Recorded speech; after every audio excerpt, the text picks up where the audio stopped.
Air signs, tignan po natin kung ano ang mensahe para sa iyo ngayong araw. Keep in mind po na ito ay general reading lamang, so hindi po lahat ay makaka-relate, so be open-minded. Sa mga hindi pa po nakasubscribe dito sa ating channel, please subscribe na po kayo and palike na din po ng ating video. At sa mga nais pong mag-avail ng ating private readings, Lucky Stones and Amulet, makikita nyo po yung link sa description box below.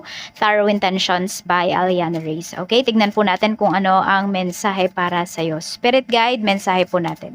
Mensahe po natin kay Air Signs ngayon. We have sabotage. Naku, may nananabotahe sa'yo dito. I mess up the good things in my life sometimes. Pero, may tendency din na Air Signs, ikaw yung mismong manabotahe sa iyong sarili. So, iyan mo, parang palakasin mo yung loob mo. 'Di ba? Isip ka din ng mga bagay na parang madadivert yung iyong energy, yung inyong kaisipan sa positive na mga bagay at mga kaisipan. Ayan po. Nai-stress yung iba sa inyo dito. Parang feeling mo kasi lahat ng nangyayari sa life mo ngayon parang nafa-frustrate ka. Tignan natin ano pa yung mensahe para sa'yo. We have gossip. Ayan. Pero may nananabutahe talaga sa'yo dito. May nanchichismis kasi sa'yo dito. Ayan. O kaya naman baka ayun, meron dito disagreements. So siguro wag mong ikikwento, air signs, yung mga kahinaan mo sa ibang tao. Wag ka maging masyadong vulnerable sa kanila. So kung ano yung mga nangyayari sa life mo ngayon, tumahimik ka lang. Oo. I wish you understood how I feel. So may mga tao dito na kahit sabihin mo sa kanila yung mga nararamdaman mo, hindi ka talaga nila maiintindihan kasi ayaw ka nilang intindihin. I'm afraid of what other people will think. So wag mong isipin kung ano yung sasabihin ng ibang tao para sa'yo. Okay? Hindi sila yung bumubuhay sa'yo, air signs. Tuloy-tuloy ka lang dito sa buhay mo, sa pagtatrabaho mo. Ayan, mahalin mo yung mga taong nagmamahal sa'yo, mahalin mo yung mga taong nagstay sa life mo, and yung mga umalis, sige, i-let go mo na sila. Huwag ka matakot dito sa gossip. Hayaan mo silang sayangin yung oras nila sa pang-chichismis sa'yo. Or sa pagbibigay oras sa buhay mo. Pero ikaw dito is ituon mo yung focus mo sa makabuluhang bagay, 'di ba? Baka kasi, 'di ba, nagmamatter ka talaga kaya pinag-uusapan ka nila. Sabi nga kapag hitik ang puno, tama ba? Is binabato. Kaya ayan, ikaw yung nagiging dito, laman ng kanilang mga usapan, 'di ba? Instead na yung buhay nila yung kanilang pagtuunan ng pansin ay binibigyan kanila ng oras. Swerte mo, air signs. Tignan natin. Ayan, mukhang meron ka ding makakaaway dito ngayon. Kaya naman, ito. Kung kaya mo, air signs is huwag ka na lang muna magbitaw ng mga salita. Kasi baka din nakikita ko dito, baka pagsisihan mo din yan. So, pag masyado ka emotional, huwag ka na lang magsalita. I know, marami sa inyo, ganyan kayo. Hindi kayo nagsasalita pag emotional. So, ngayong araw na to, ay isama mo na din yan. Yung, na yan, na huwag ka munang magsasalita hanggat ikaw ay emotional. We have love from your parents. No matter what, your mother and father love you as much as they can.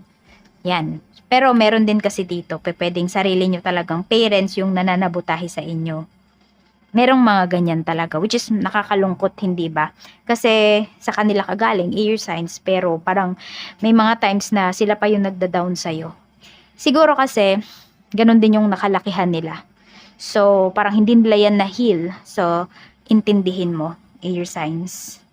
Sometimes, kailangan mo lang talagang intindihin. Parang kung ikaw yung may mas malawak na isip, ikaw na lang yung umintindi. Kahit iba sa inyo, naiiyak na kayo kasi ang bigat ng pinagdadaanan ninyo. Kasi sa family nyo pa mismo ito nararamdaman. And some of you nga, pwedeng sa parents nyo pa mismo. Tignan natin, we have happy surprise. Ayan. Okay, iba naman sa inyo, swerte talaga kayo sa parents ninyo. Ayan, hindi ko alam kung kayo ba yung magbibigay ng surprise sa parents ninyo ngayon or yung parents ninyo ang magbibigay ng surprise sa inyo. Tignan natin. Or ito nga, pwedeng pinagtatanggol ka ng parents mo dito sa mga chismis na pinapakalat regarding sa'yo. Diba? We have wish upon a star. Sabi sa'yo dito, make a wish and expect the very best. Ayan, so kung ano man itong mga wishes ninyo, air signs, it's happening already. Ayan. nag-ano na siya, nagma-manifest na siya sa reality po ninyo.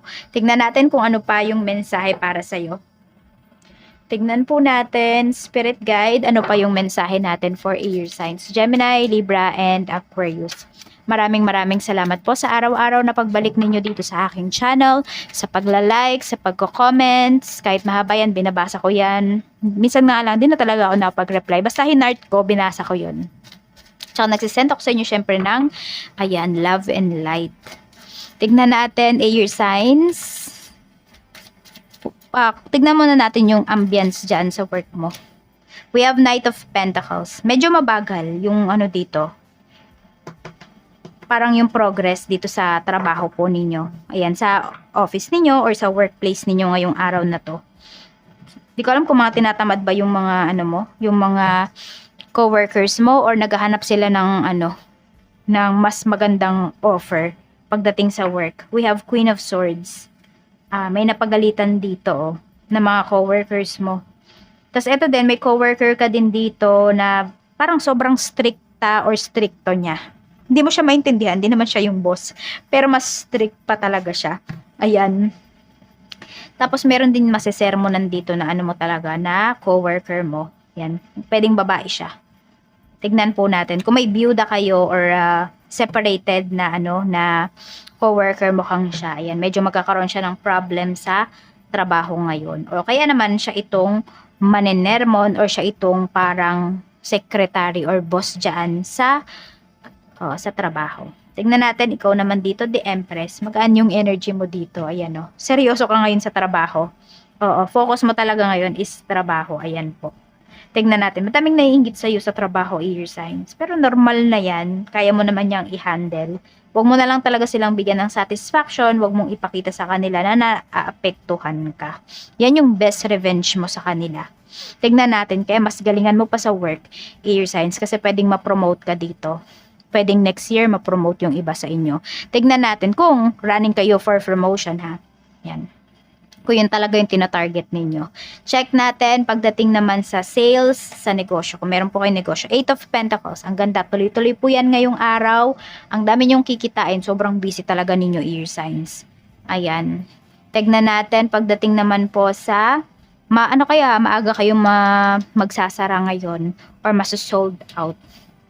9 of Cups. Mga staffs mo, happy din sila. Kasi pwedeng makakauwi sila ng maaga. Ayan. O, parang alam mo yung mauubos talaga yung stocks ninyo. Basta happy kayo dito. Siguro bibigyan mo sila ng bonus. Kaya happy din sila. Tignan natin. Or nakita ko din dito, happy din yung mga clients mo. Yes. Oo, happy din yung mga clients mo, air signs. Kasi di ko alam kung may ibibigay ka ba sa kanila. Kailan ko ba nasabi yun? Yung parang tuwing holiday, meron kayong binibigay. Ano ba yung tawag doon? May pa-souvenir ba kayo ganyan? Tignan natin. Ano pa, spirit guide? O kaya baka may pa-promo kayo ngayong araw na ito. Kaya sobrang busy din ng iba sa inyo. Tignan po natin pagdating naman sa overall kaperahan. We have 3 of Cups. May isi-celebrate kayo dito. May makukuha na ba kayong pera? Ayan. Or na-receive nyo na ba yung inyong kaperahan, bonus, 13th month pay? Or may nagbigay sa inyo dito? Pwede rin kasi a friend or a family member. Pwedeng magbigay po sa inyo dito ng pera. Or nanalo yung iba sa inyo sa raffle. Ganyan. So maganda yung kaperahan ninyo ngayong araw. Mukhang meron kayo isi-celebrate. Baka bibili na yung iba sa inyo ng mga handa ninyo sa Pasko at bagong taon. Yan. Tignan po natin pagdating naman sa mga single. We have Ace of Swords. May nakakausap yata kayo dito, air signs. Ayan. So, pwedeng meron dito parang back and forth yung yung usapan.